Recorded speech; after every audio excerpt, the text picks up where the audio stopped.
Coleman reporting for Katie Chats here in downtown Toronto with award-winning actor Shawn Doyle. You've already won the Actra Award for your performance in The Disappeared, as well as the Performance Award at the Canadian Film Festival. How does it feel to get so much recognition for your role of Pete? I'm happy for the film. If it gives the film any kind of legs, that makes me happy. You know, it's always nice to be recognized, especially by your peers, which is really what the Actra Award is all about. It's kind of in some ways the biggest honor you can get. You know, but more than anything, I'm just really happy that it will give some kind of traction to this film, and people like yourself are interested in talking to me, and I can talk about the movie. When you initially read the script, what really drew you to it? I knew I was going to get an award. No, I'm kidding. It was just a very, very, very well written film, and you know, the film is not. It doesn't rely on action, and it doesn't rely on effects. It relies on just the interpersonal relationships with all these characters, and the dialogue just sang, and also the idea of being on a dory and shooting the whole bloody thing there. You know, that's a real challenge, and you know, it was a good experience to have. Actors don't often get that kind of opportunity to do something so immersive and challenging and a little scary, and the character was great. I mean, the character was just a kick-ass, brazen, aggressive guy who was working really hard to cover up his own sense of fear and loneliness. What were some of the physical obstacles that you faced and challenges being on the dory for 15 days? One head to 20 people.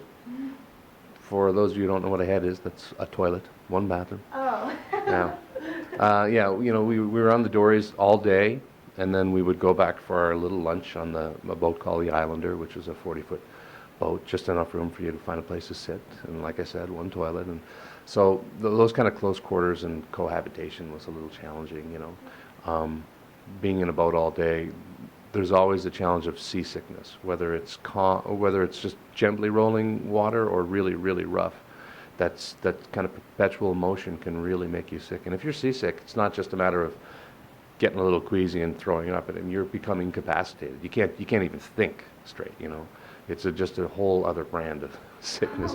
And so none of us wanted to be the first actor to get sick, because it would not only would your ego and pride be hurt, but you'd also probably hold up shooting. And so none of us really did. One guy, Brian Downey, God love him, he actually got sick with pneumonia and had to go out and shoot, and got a little bit seasick, but mostly it was pneumonia. But he soldiered through that.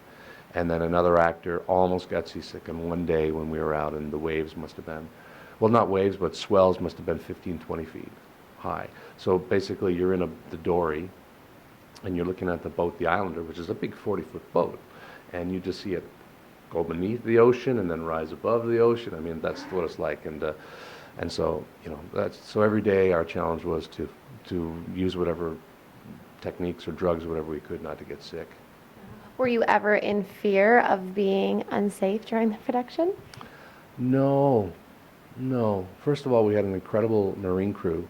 A guy named Captain Bill Flowers was the coordinator, and he's coordinated major motion pictures on the water, like things like Seawolf, and I think he was involved in Waterworld. I don't know why I think that, but you know, like major production. So he really knew what he was doing. He had a great team around him, and he was quite strenuous in making sure we followed all the rules. And there's many rules to follow in terms of getting out of the Zodiac onto the Islander, because of the ocean, you know, the boats go up and down like this, and you got to time everything, and always wearing your life jacket and stuff. But I felt really comfortable in the boats. I come from fishermen. My brother's a fisherman. My uncles are fishermen. I've never been in a fishing boat of that size before, but I dug it, man. I loved it. And so days when we were out and there'd be 15-foot swells, and we would have to be rowing. Like, for example, there's a storm scene, and we had to wait until the water got big enough that we could shoot that. And you're rowing, and you're actually standing up in the dory because it's on such a tilt, right, as you're rowing. And it's just thrilling more than anything. Just because you know you're protected. People will come and get you and whatnot. What was it like working with the director, Shandy Mitchell? Well, you know, she's really the reason why I decided to do this. She wrote this incredible script that just made a lot of sense on a human level, and I was really interested and then I ended up talking to her on the phone and get a sense of how she wanted to shoot it and what their ideas stylistically were, and she clearly was someone who really had a very strong vision about her movie, because that doesn't always happen, right? Some people write these scripts and they have great scripts, but the execution is lacking because their strength was in the writing. And their vision in their head, they can't translate it. But she really understood what she was doing. She was awesome. She was calm and strong, and the movie that's out now is the exact movie that she wanted to shoot. She put up any resistance she needed to have it change stylistically, and so I'm really proud of her, and I would work with her again in a heartbeat. And you said your brother and your uncle are fishermen. What have they seen it, and what did they think of the film? They have not seen it yet. I don't know if my brother's going to be able to get across. He's on the other side of the island, Newfoundland, so I'm not sure he's going to be able to get across and see it. Yeah, I don't think he's seen it yet. I would love him to see it. Have any fishermen seen it? Oh yeah. I mean, the story in a way is kind of an homage to a lot of the fishermen who went down in the Lunenburg area. You know, like Lunenburg was a huge fishing port for a long time. And there's tons of stories like this of boats going down and people having to make it back to shore, people dying at sea, and so there was a real strong visceral reaction for people who, people who either are family members of fishermen or fishermen themselves who came. In fact, the story is loosely based specifically on one guy who was lost, and he came back. He made it back, and Shandy had talked to him at one point, and his granddaughter came to the screening that we did at the Atlantic Film Festival, and she was there and spoke up and stuff. Yeah, no, that kind of thing really. That's another thing that's so exciting about going and doing a movie that people are that means something to people. You know, like it's something very personal to them, and we need more of that, I think, in this country. And I saw the majority of the cast is from the East Coast as well. Was that something deliberate in terms of everyone being able to relate to that sort of story, or how did that all come about? Do you know? Well, I think pragmatically, for tax credits, of course, most of the cast have to be from the place that you're shooting. That's just kind of a general rule in our industry here in Canada, right? Mm-hmm. But also, when Shandy was putting together the cast, she really was adamant that everybody had a connection to the sea, either through their own personal experience or through family or from where they lived or what have you. So that was like, so it's you already have a common shorthand with everybody, and that really helps. And you also won the Canadian Screen Award this year for John A. What was that whole experience like? Well, shooting John A. on a dory was exhausting. The wig never stayed on. No, oh God, well, I wouldn't even know where to start with that. That was a dream of a lifetime to play that role, and the director was brilliant, Jerry Chicariti. The writing was fantastic, Bruce Smith, and all the actors some of them were my dearest friends were in it as well, and everybody just really kicked butt, and I wouldn't even know. You'd have to ask me some specific question. It was amazing. At first, it was really. It was daunting to take on the responsibility of it, but then once I started to understand that acting on film is really just about moments and he's just a human being, then I kind of was relieved of that burden and started to have fun. And what's next for you?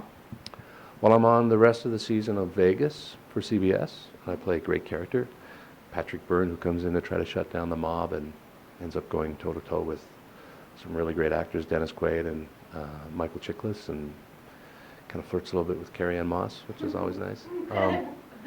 Lovely woman.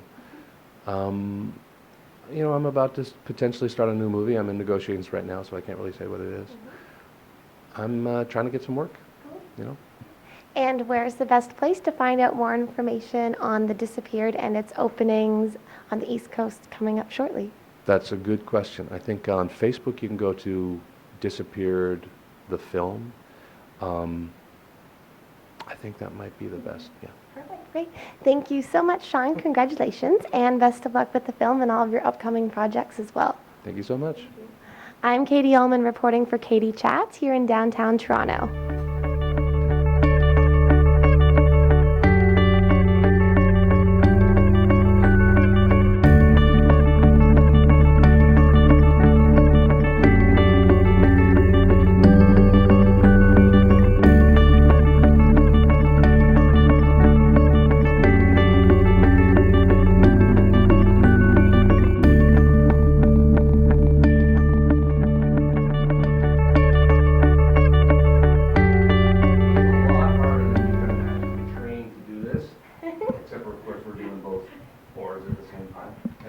so much more difficult than you can possibly imagine.